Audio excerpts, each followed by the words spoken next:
सुन्नी इत्तेहाद council की मखसूस नशस्तों से मुतालिक सुप्रीम कोर्ट का फैसला तकसीम इख्तियारात के उस आईनी ढांचे के लिए धचका साबित हुआ जिस पे वफाकी निज़ाम का नाजुक तवाज़ुन कायम था। इस फैसले के बाद इलेक्शन कमीशन जैसे आईनी इदारे का दायरा इख्तियार, वफाकी हुकूमत की अथॉरिटी और पार्लियामेंट का कानून साजी का इख्तियार दरम बरम होने समेत खुद निज़ाम अदल अपनी साख को मुतनाज़ा बना बैठा। कानूनी माहिरीन कहते हैं कि आर्टिकल 51 की शिक डी के तहत मखसूस नशस्तें सिर्फ उस जमात को मिल सकती हैं जो इलेक्शन कमीशन में तरजीही फहरिस्त जमा करा चुकी हो। पीटीआई जेर समात मुकदमे में फरीक थी। नामखसूस नशस्तों बारे पेशावर हाई कोर्ट के फैसले को चैलेंज कर रही थी।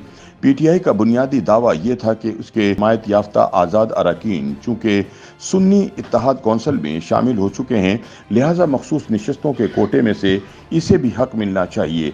ताहम सुप्रीम कोर्ट के इमरानदार जजेस ने सुन्नी इत्तेहाद कौंसिल की दरख्वास्त पर तहरीक इंसाफ को मखसूस नशस्तें अलाट करने का हुक्म देकर इंसाफ के नए पैमाने कायम कर दिए। चैनल 24 की एक रिपोर्ट के मुताबिक इलेक्शन कमीशन की तरफ से जारी करदा प्रेस रिलीज से भी यही तासुर मिलता है कि सुप्रीम कोर्ट ने आइन के मुतालिका आर्टिकल्स की तशरीह की बजाय आइन को दोबारा लिख दिया। अब मसला यह है कि अगर पीटीआई के सुन्नी इत्तेहाद कौंसिल में शामिल होने वाले मेंबरान पार्टी में वापस आते हैं तो पार्लियामेंट के अंदर कई कानूनी पेचीदगियां सर उठा लेंगी। पीटीआई को ऐसे लावारिस रिलीफ से नवाजा गया जिसकी जुडिशल तारीख में कोई नजीर नहीं मिलती। आम तौर पर सुप्रीम कोर्ट मातहत अदालत के फैसले के खिलाफ अपीलों का जायजा लेते वक्त आर्टिकल 185 पर इन्हिसार करती है, लेकिन इस मखसूस केस में सुप्रीम कोर्ट ने दीगर फरीकैन को सुने बगैर पेशावर हाई कोर्ट का फैसला कलअदम करार दे दिया, बल्कि इस मुकदमे में जेर बहस 80 अरकान को हक दिफा दिया। ना मुतज़क्करा अरकान की जानिब से पीटीआई से वाबस्तगी का दावा तलब किया। चुनाचे बादी नज़र में ये मुतनाज़ा फैसला आइन से मुताबिकत नहीं रखता। मुकदमा भी सुन्नी इत्तेहाद कौंसिल जैसी उस मुहमिल जमात की जानिब से दायर किया गया जिसने बहैसियत पार्टी आम इंतखाबात में हिस्सा लिया, ना इलेक्शन एक्ट 2017 को अदालत में चैलेंज किया, बल्कि पीटीआई की हिमायत से कामयाब होने वाले आज़ाद उम्मीदवार इंतखाबात के बाद सुन्नी इत्तेहाद कौंसिल में शामिल होकर पार्लियामेंट के अंदर एक डमी जमात की तश्कील के जरिए ऐसा फ़ायदा उठाना चाहते थे जिसकी कानून में कोई गुंजाइश मौजूद नहीं।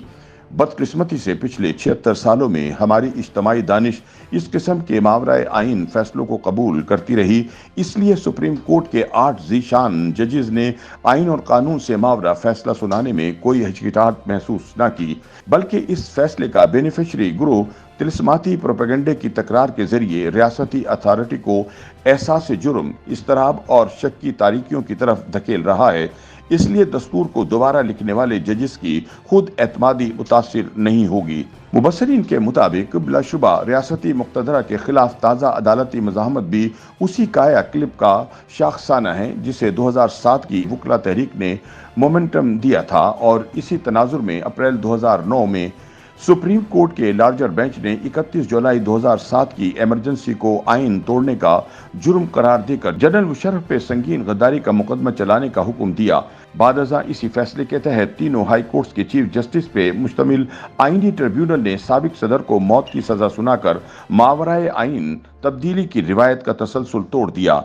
अब खित्ते में नमूदार होने वाली नई सफबंदी और आलमी सियासत की बदलती हरकियात ने हमारी रियासत के आम अदाकारों के हिसाबात को बुनियादी तौर पर तब्दील कर दिया। चुनाचे अब पुरएतमाद जजेस और हमारी अदालतें अपनी मजबूत पोजीशन से खुले हुए सियासी माहौल में एहतियात से निज़ाम की रहनुमाई कर सकती हैं या फिर तबाही भी मचा सकती हैं।